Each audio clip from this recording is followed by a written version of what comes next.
It's at the intersection between hardcore performance and daily driving comfort, between V8 power and surprisingly sharp handling. This is the sweet spot. It's a vehicle that we call the 2019 Porsche Panamera Sport Turismo GTS, and here are 5 things that you need to know about it.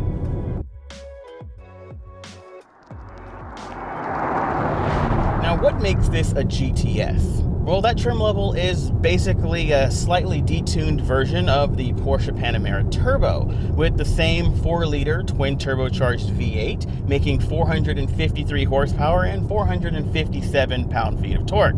Now, yeah, the 550 from the capital T Turbo would be nice, but with launch control here, we're still doing 0 to 60 in a very respectable 3.9 seconds.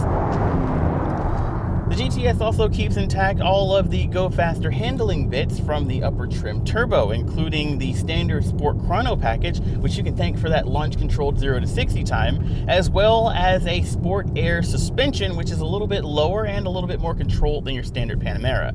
There's also a standard active Sport exhaust that sounds really good on the outside,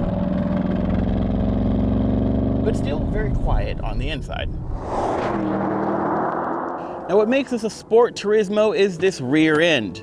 The wagon profile nets you 18.3 cubic feet of storage space, or 49 with the seats folded flat. That's just a hair more than the 47.3 that you'll get in the sedan, which isn't a whole lot of extra utility. Thanks to this truncated rear glass, this is mostly a vehicle for people who prefer the look of a sport wagon, not necessarily utility. Now, at 4,600 pounds, this is only 52 pounds more than the sedan, but both are hefty boys. But surprisingly, or perhaps unsurprisingly, this is a Porsche. It's a fantastic handling vehicle that handles slaloms and stops perfectly well thanks to our $9,000 carbon ceramic brake upgrade. I don't even want to think about what routine maintenance is on those things.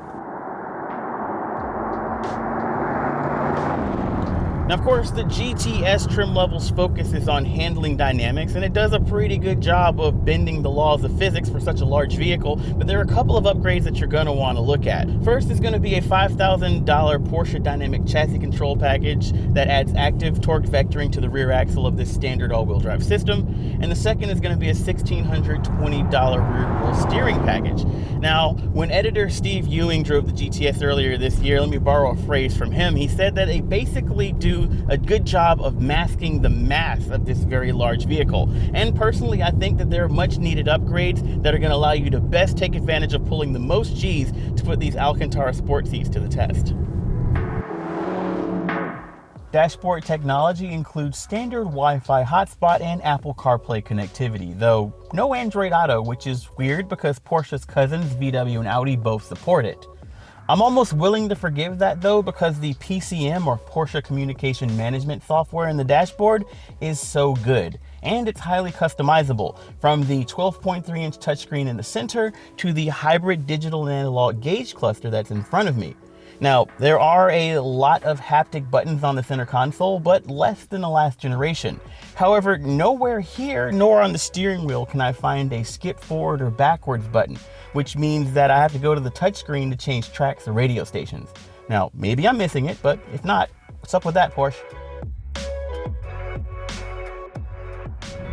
The 2019 Porsche Panamera Sport Turismo GTS starts at $134,500, but with our recommended options, a couple of bells and whistles, and destination charges, we're looking at an as-tested price of $157,720. Yes, it's pricey, but it's also about a $20,000 savings over going full-on turbo.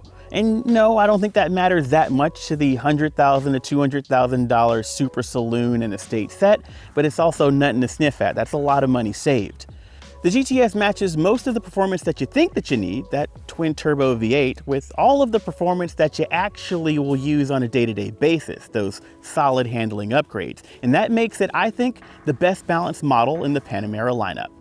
Maybe you want something a little bit more green though, to match this green hue we've got here. Well, then you'll want to check out our review of the Panamera e-Hybrid, or maybe red hot's more your style. Then you want to get a gander at my favorite sport wagon, the Audi RS6. You can find links to both right over here.